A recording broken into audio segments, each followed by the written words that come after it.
Boa tarde, prazer, Matheus, estar falando com você, né, com todos aqui presentes, né. A gente vem aqui, eu sou um treinador gaúcho, né, sou uma escola gaúcha de treinadores, busquei ao longo da minha formação profissional, né, trabalhar com treinadores mais experientes que eu, porque eu não joguei, não fui jogador, e o que eu fiz? Eu fui buscar o lado acadêmico, estudar, me desenvolver como treinador, porém trazendo a prática também para o meu lado. Então tive a oportunidade de, ao longo da minha formação, ser auxiliar técnico do Anderson Moreira, do Osmar Loz, do Lisca, trabalhei, né, no lado Paulo Roberto Falcão, no Grêmio, quase 5 anos trabalhando lá do Renato, auxiliar técnico do professor Scolari também, grandes amigos que eu fiz no Grêmio, entre outros profissionais que eu trabalhei. Então sou um treinador que a gente fala da nova geração, né, mas também ao mesmo tempo acho que é muito importante essa conexão com os treinadores mais experientes que eu fiz ao longo da minha carreira. Tenho dentro do meu DNA, o torcedor que acompanhou o São José agora nessa última temporada e nos meus últimos trabalhos também, eu tenho no meu DNA o jogo ofensivo. São José foi o segundo melhor ataque da Série C esse ano, com a menor folha salarial. E eu gosto de um jogo para frente, né? Gosto de ter a bola, gosto de controlar as ações da partida. A gente sabe que em alguns momentos é difícil fazer isso, né? Porque o jogo de futebol ele é muito complexo, então você tem que saber, em diversos momentos, jogar sem a bola também, saber sofrer os jogos. Então, eu sou um treinador que gosto muito de trabalhar com a categoria de base. Gosto muito de trazer os meninos da base para estar treinando comigo a todo momento. Vim da categoria de base, né? Trabalhei muitos anos em formação de atleta.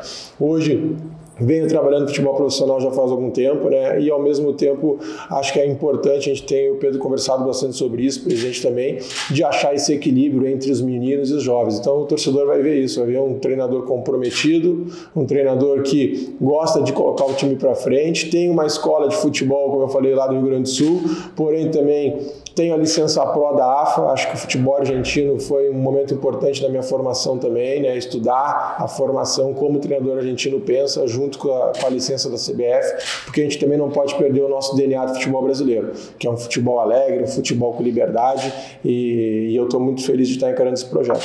Tiago, mais uma vez, boa tarde.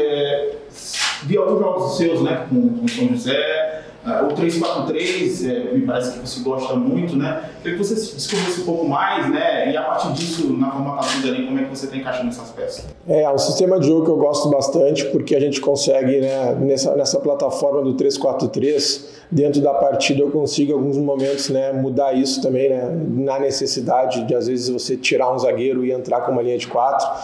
Ele me dá uma flexibilidade muito grande.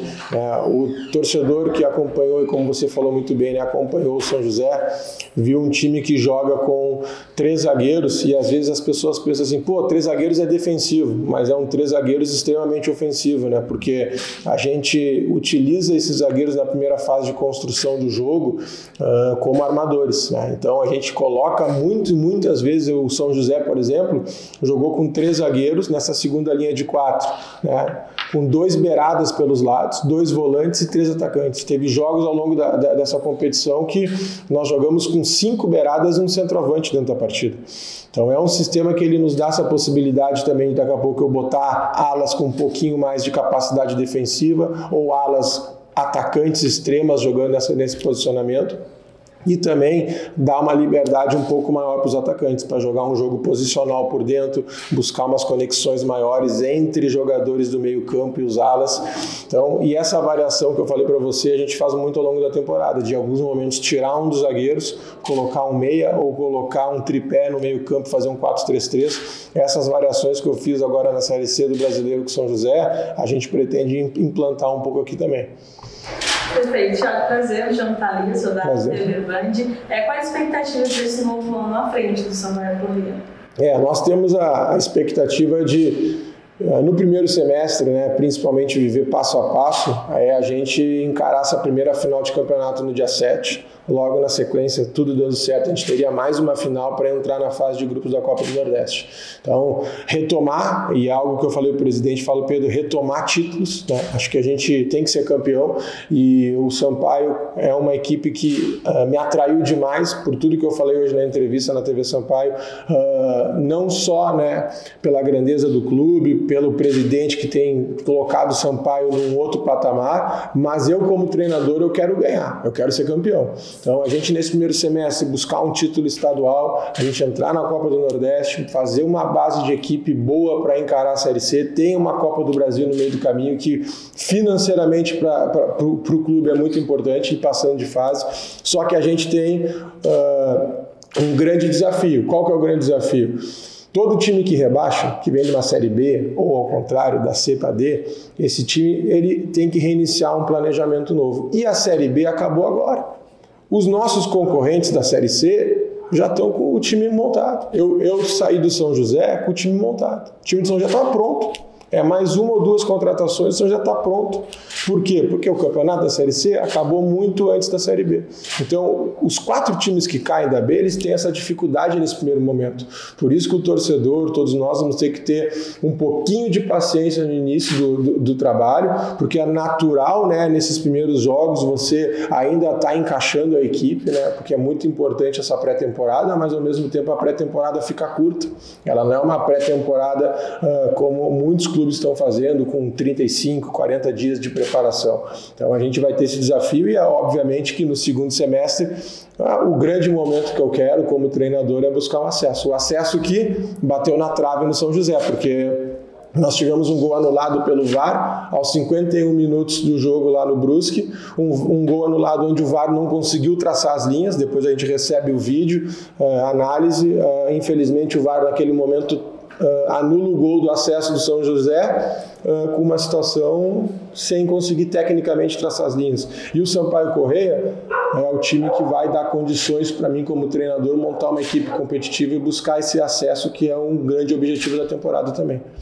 Obrigado. Thiago, você tem técnico relativamente bom, né, 39 anos, e eu queria até que você confirmasse esses detalhes que são algumas experiências já passadas dentro do futebol, né? Tem indicações, por exemplo, como olheiro, um olheiro mais tático pela base do Manchester United, se não me engano, né? Uma experiência também dentro do Paris Saint-Germain, né? Uma semana de treinamentos, enfim. Esses estudos, né, te fizeram também muito experiente nessa parte. Queria que você falasse um pouquinho dessa experiência, porque o torcedor também te conhece um pouco mais nesse lado, né, de ter uma experiência grande, né, nesses lados do futebol, não tanto como um treinador principal, né, mas agora também tendo essa vasta experiência também como olheiro de base, tendo olhado os talentos e até trazendo um pouco para cá o Sampaio, né, o Sampaio também tem esse trabalho de base, do que você pode trazer também para o Sampaio nessa transição da base para o profissional.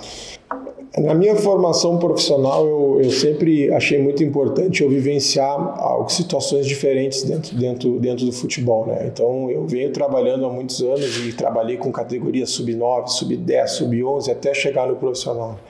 E um ponto importante do trabalho do treinador de base é a capacidade de avaliar jogador, né? A gente como treinador de sub-20, como no Grêmio, no time B, sub-23, você tem que ter uma capacidade de avaliar o atleta, que é muito importante. Você mexe diretamente com a finança do clube. Quando eu renovo um contrato, estou no Grêmio, renovo um contrato de um jogador de sub-20 até 24 anos, 3, 4 anos, e o jogador não dá certo, isso representa um prejuízo para o clube de 3, 4 milhões. Porque um jogador de um time B do Grêmio, ele não ganha 3 mil, 4 mil. Né? Tem jogador ganhando 30, tem jogador ganhando 40, com gatilhos. Então essa responsabilidade é muito grande. Para eu alcançar esse momento, eu passei por muitos clubes, né, para poder ter um número de acertos maior que erros. E chegou, como você falou, nessa situação. O Manchester United, num momento, fez uma sondagem se eu tinha interesse de ser o scout, o olheiro do Manchester na América do Sul.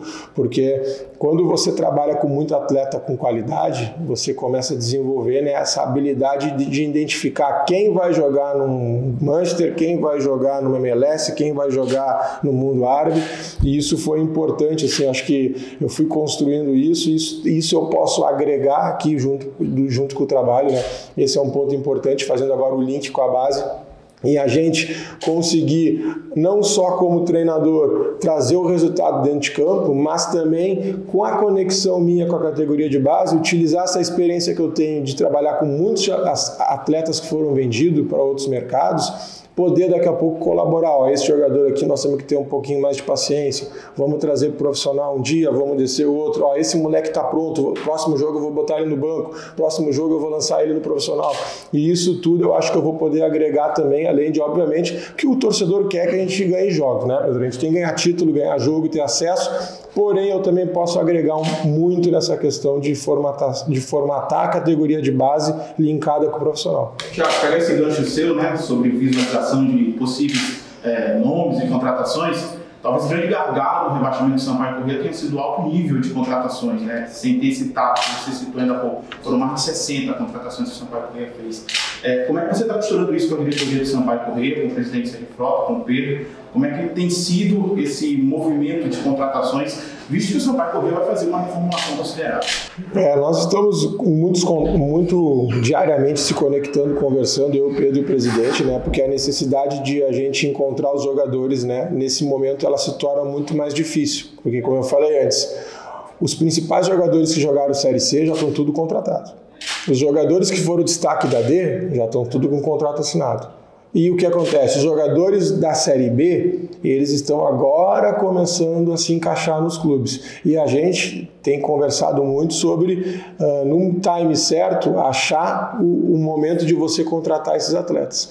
Então, o que é muito importante? O perfil do jogador dentro do modelo de jogo. Nós estamos conversando muito sobre isso. Sobre a gente encontrar o perfil do jogador que nós estamos querendo para jogar dentro do modelo de jogo, respeitando a cultura do clube, respeitando a história do clube e principalmente, né, entendendo a realidade financeira, porque a gente não pode fazer nenhuma loucura de querer trazer um jogador que não se encaixa dentro da realidade financeira e depois criar um problema lá na frente para o clube. Então esse é o equilíbrio que a gente está buscando. E aí como é que você faz isso?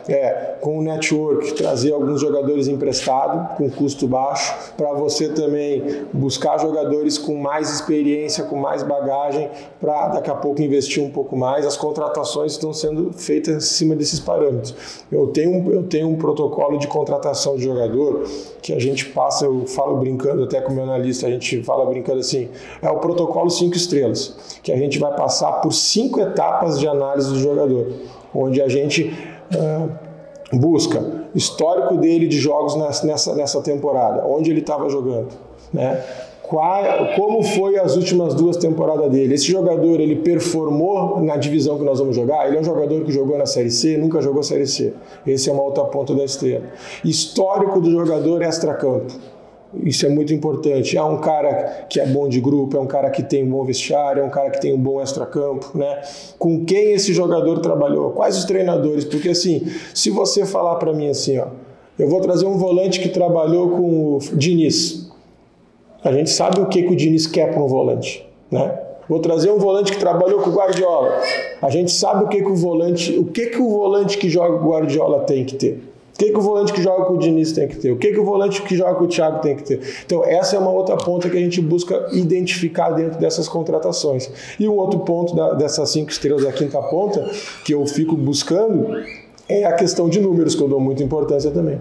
Muito importante os números do jogador. Hoje a gente tem o iScout, que nos dá todos os vídeos do jogador, nos dá todas as estatísticas do jogador. Esse jogador nos últimos anos, pegamos um zagueiro, na Série C o zagueiro tal, quantos desarmes ele tem pro jogo? Quantas interceptações de bola ele tem pro jogo? Em que ranking da Série C esse jogador se encontra antes da gente ser contratado em bolas aéreas? Esse atacante, quantas finalizações ele tem que ter para fazer um gol? Quantos minutos jogados ele precisa ter para dar uma assistência para alguém fazer uma finalização? Tudo isso faz parte do nosso protocolo de análise. Para o quê? Para diminuir o número de erros. Porque só assim você consegue minimizar os erros.